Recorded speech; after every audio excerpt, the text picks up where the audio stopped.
In this video, I will show you how to create non-sticky app bar in Flutter. Firstly, let me demonstrate how a non-sticky app bar looks like. So in my emulator, when I scroll down, you can see that non-sticky app bar will move together, and when I scroll up, the app bar will appear again. This is the effect of non-sticky app bar.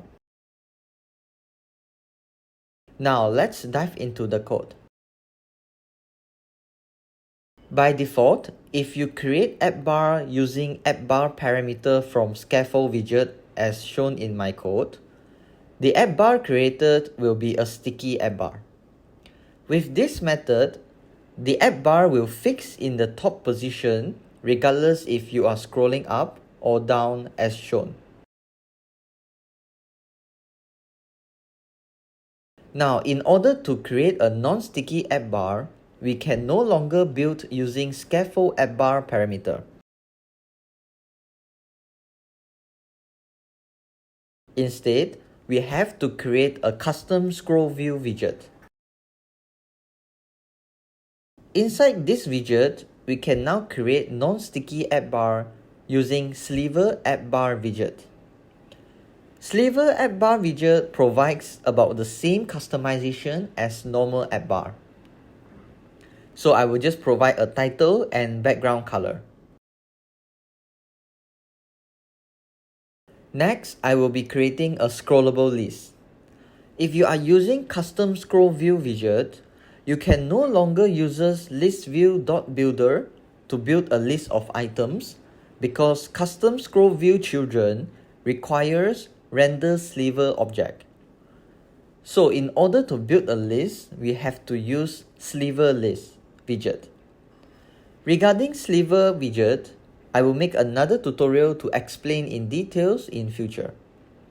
This tutorial will focus more on the app bar.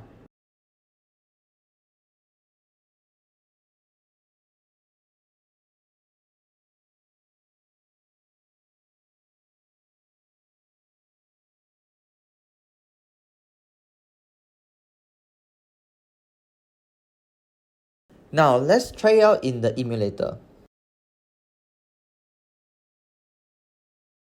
So as you can see, we successfully created non-sticky effect to the app bar where it moved together with the user scroll event. Now, what happens if out of a sudden you wanted it to be sticky, or in other words, you want the app bar to fix at the top position? With this Sliver app bar widget, you don't have to remove the entire code and replace with the usual app bar widget. Instead, in the Sliver appbar widget itself, a boolean parameter called pinned is provided. This boolean decides whether the appbar should remain visible at the start of the scroll view. If you wish to make the appbar sticky, just set the boolean parameter to true. Now, as you can see in my emulator, the appbar will not move according to the scroll event. Conclusion: this is how you create non-sticky app bar using Sliver appbar widget in Flutter. If you have any question, feel free to comment below. Don't forget to like the video and subscribe to our channel. See you in the next tutorial.